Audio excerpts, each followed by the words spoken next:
Over the past few months, I've been caught in the excitement of teaching my Self-Mastery Series courses. Today, I want to take a step back and explain why these courses exist. I'm going to let you in on a secret, one that I wish I had learned sooner. You might be familiar with these courses not as the Self-Mastery Series, but by course name. There's Crystallize Your Vision, Break Through Your Blocks, Heal Your Heart, and Master Your Mind.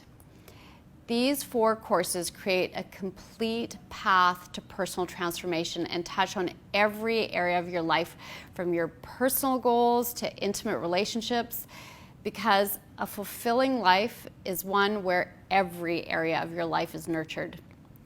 The seed for these courses was planted well over 20 years ago. That's when I discovered how to go from feeling burnt out and anxious to energized and inspired within minutes. That's what yoga did for me. It gave me back my life.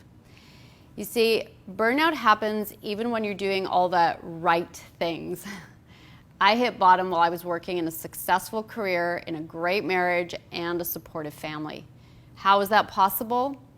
What I didn't understand was there's a difference between being driven and being driven by fear.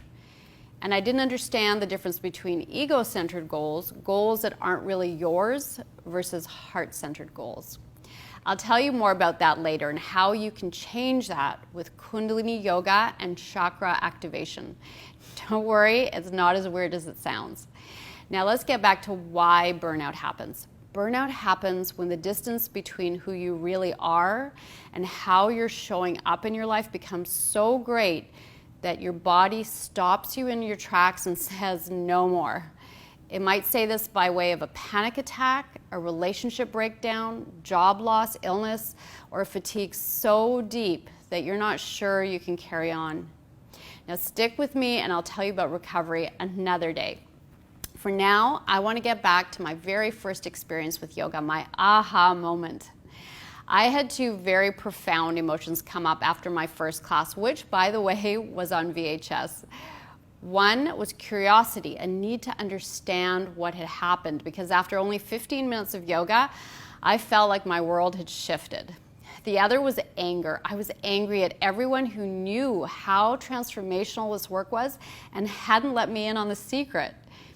This was the driver behind all my studies in yoga, opening Semperviva yoga studios and leading trainings and retreats worldwide. This desire to share something that could take you from personal pain to empowered very quickly. I came across this in a book I'm reading. I did not any longer want to persuade anyone of anything.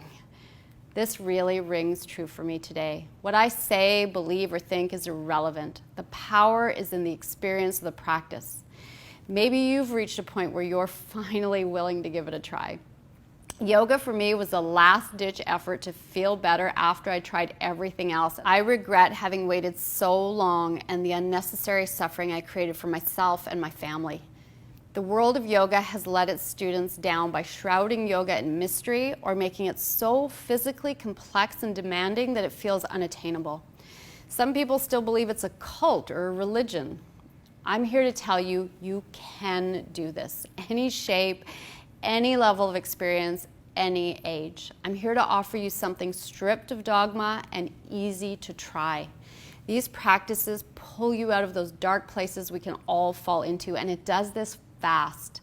I'll tell you more about my story in my next video, but for now, I'll leave you with a new class you can try. It's on my homepage. Just hop over to glorialatham.com. All you have to do is click the button that says Start Here. Sat Nam.